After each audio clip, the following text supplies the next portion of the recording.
Iran के साथ हमेशा ही मुश्किल वक्त में भारत खड़ा रहा और यही वजह है कि वक्त वक्त पर इसके लिए ईरान भारत का आभार जताता रहा है। एक बार फिर यूएन के मंच पर भारत ने ईरान का साथ दिया तो ईरान ने भी खुलकर भारत का धन्यवाद किया है।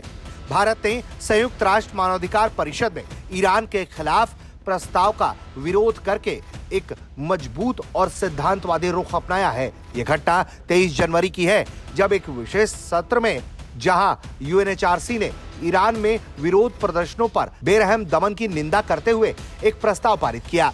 इस प्रस्ताव में 25 देशों ने समर्थन किया, जबकि 7 देश जिसमें भारत और चीन जैसे देश थे, उसने इसका विरोध किया और इसे पश्चिम का प्रोपेगेंडा बताया। वहीं 14 देश इस वोटिंग से परहेज करते हुए दिखे। भारत के इस सख्त रुख को देखते हुए ईरान ने भारत को संदेश भेजा।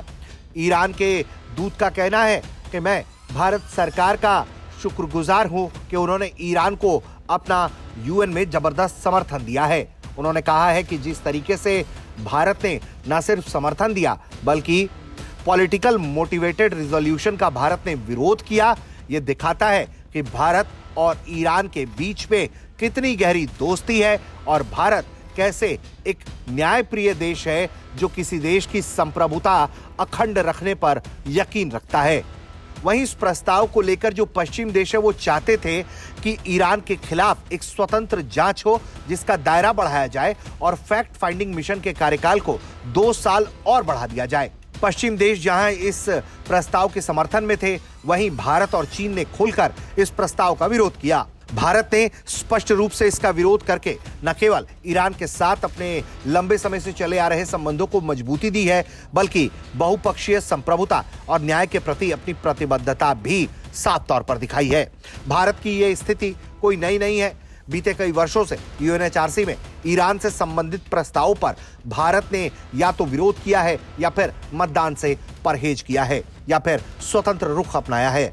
2022 में महिला अधिकारों और हिजाब विरोधी प्रदर्शन से लेकर अब तक कई ऐसे मामले आए जहां भारत ने हमेशा ईरान के हितों का ध्यान रखा और अपनी दोस्ती को दुनिया के प्रोपेगेंडा के आगे तरजीह देना पसंद किया है। भारत वैसे भी राष्ट्रीय संप्रभुता जैसी चीजों पर खासा जोर रखता है और वो बिल्कुल नहीं चाहता कि किसी भी देश के आंतरिक मामलों में कोई बाहरी हस्तक्षेप हो। वहीं भारत चाहता है कि बहुपक्षीय मंचों का कोई दुरुपयोग ना हो, कोई प्रोपेगेंडा एजेंडा ना हो। वहीं भारत लगातार दोहरे मापदंड भी अस्वीकार करता आया है कि पश्चिम देश अपने सहयोगियों के द्वारा किए जा रहे कांड पर आंख मूंद लेते हैं, वहीं अपने विरोधी देशों के खिलाफ वो खुलकर प्रोपेगेंडा करते हैं। और यही वजह है कि सालों साल से भारत और ईरान के बीच की जो दोस्ती है वो और गहरी होती चली जा रही है। ब्यूरो रिपोर्ट, भारत तक।